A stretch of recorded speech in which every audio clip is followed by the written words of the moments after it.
It was last summer. It was August 15th, in fact.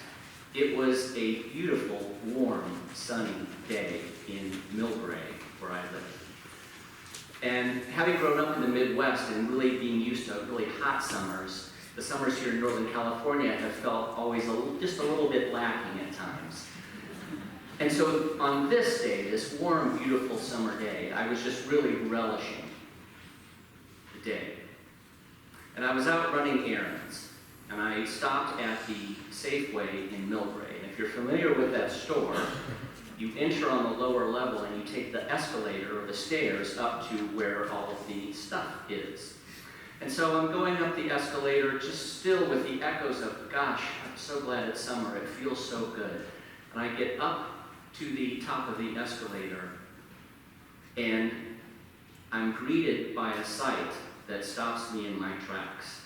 It was clearly designed to get my attention. The Halloween candy was out.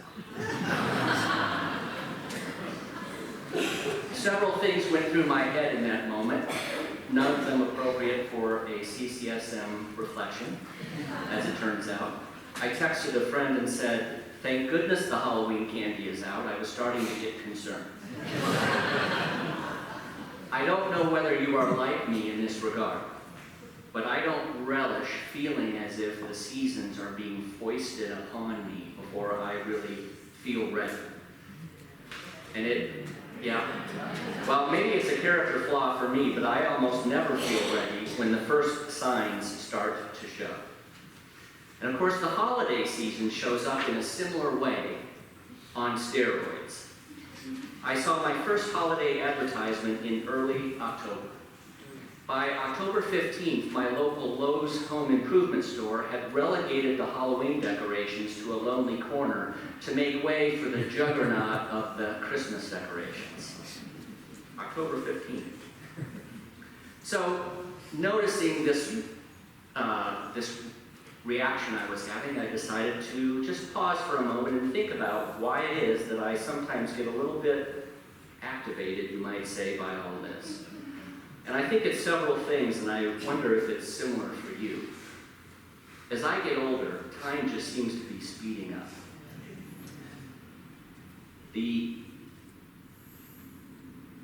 Especially Christmas, it tends to just sneak up on me.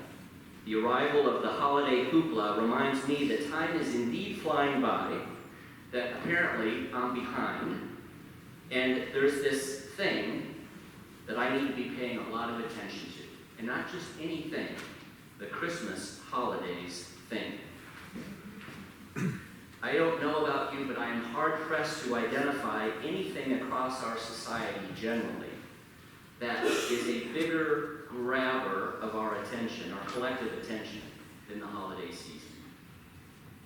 And I'd say we are actually complicit in this, because over the years we have heaped upon it layer upon layer of activities, traditions, expectations, hopes, and emotions. Well, let's do a quick review of some of these contributors to what can feel like holiday overwhelm. And let's see if you have some that I may have missed. So, we've got shopping, gift giving, greeting cards, Christmas letters. And I don't just mean writing them, I mean reading them. You know which ones I'm talking about. Decorating, cooking, baking, cleaning, parties, concerts, clothing, family, extended family. What else am I missing? Can you think of anything? Office parties, yes. I heard someone in the choir say extra choir rehearsals. Get their name in there. So, on top of all that stuff, or perhaps running underneath it, we have some other things going on during this season, like memories, whether precious or difficult, or both. Expectations of ourselves and others. For some of us, the ache of missing loved ones no longer physically present. And for some of us here today, the deep ache of loneliness that can really be magnified during this season. And if that's you today, I just really want to acknowledge you, and that may be the way, something that you experienced during this season. In fact, I want to dedicate this message to you, because I know what that feels like. It's very real, it's a normal thing, and I invite you to lean into your beloved community if that's an experience you have during this season. So, I invite us to just acknowledge that we have piled a whole bunch of stuff on top of this particular time of year. So no wonder it can feel like a lot to carry. Are you with me so far? You know, inside this sacred space, inside our beloved community, it's easier to connect with the spiritual meaning of the season. But let's face it, most of us are out there a lot more than we're in here.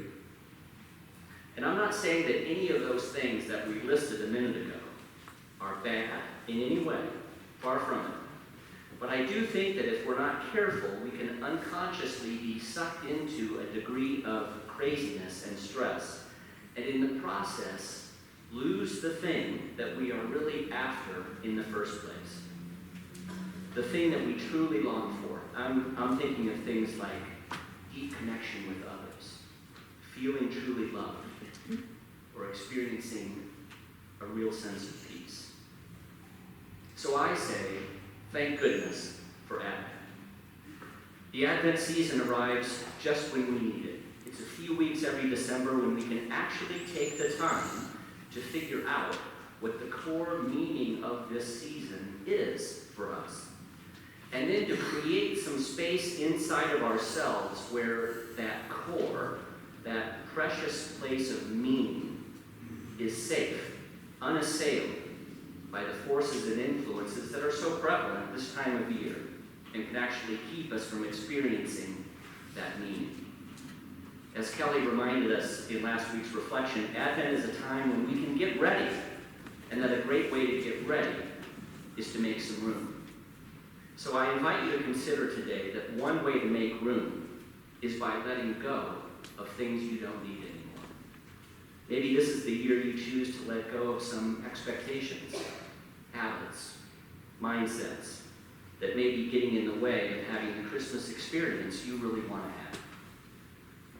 Another aspect of this idea of making room is to actually build a little spiritual room inside of you, a space where you can regularly spend time during this hectic season.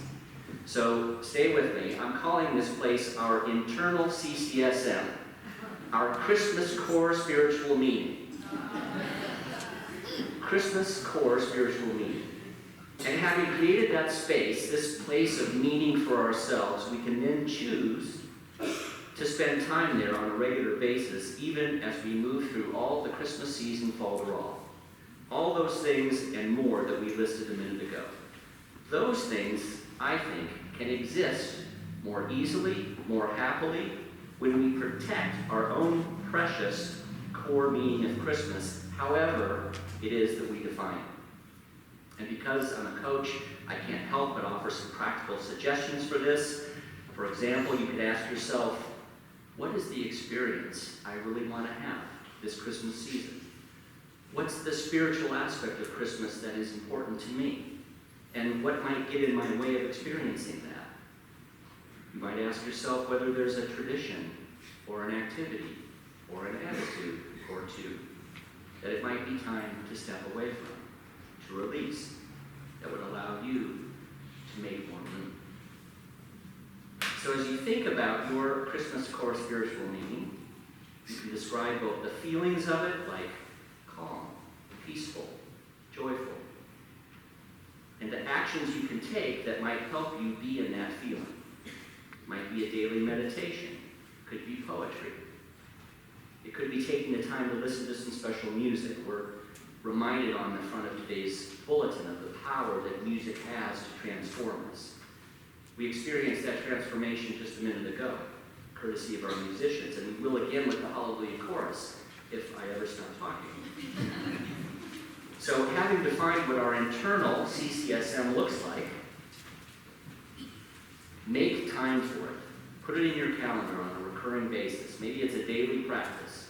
Experiment and see what works for you. My belief is that when we allow ourselves to get clear about, make room for, and regularly experience our own place of core meaning, we then are freed to more easily and thoroughly enjoy whatever else we get ourselves involved in. And it means that we are actually ready to receive the love that comes to us at Christmas. This radical, inexplicable love that we heard James read about in the passage from Isaiah today. A love that allows the wolf to live in harmony with the lamb. So here's my invitation today. Create your internal CCSM, your Christmas core spiritual meaning, and visit regularly. Choose what you want to include in your experience of Christmas, and then take that in wholeheartedly. It may well involve music, whether the Mighty Messiah, beloved carols like Joy to the World, or the heart tug of old chestnuts like I'll Be Home for Christmas. Go ahead and paint the town red and green, if that's your thing. Trim the tree, sing the songs, help the needy, be a friend. Join the chorus once again of peace on earth, goodwill to all. Or don't do any of those things, but instead something entirely different that is meaningful for you.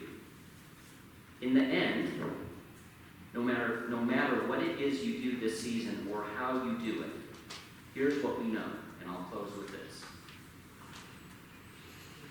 An unexpected, incredible gift of love and source of joy is coming again to us, no matter how we get ready or how ready we feel. It doesn't matter what we do or don't do. It doesn't matter whether we feel merry or melancholy. And to me, that is very good news. Love comes anyway. It is on time, and it is right on time.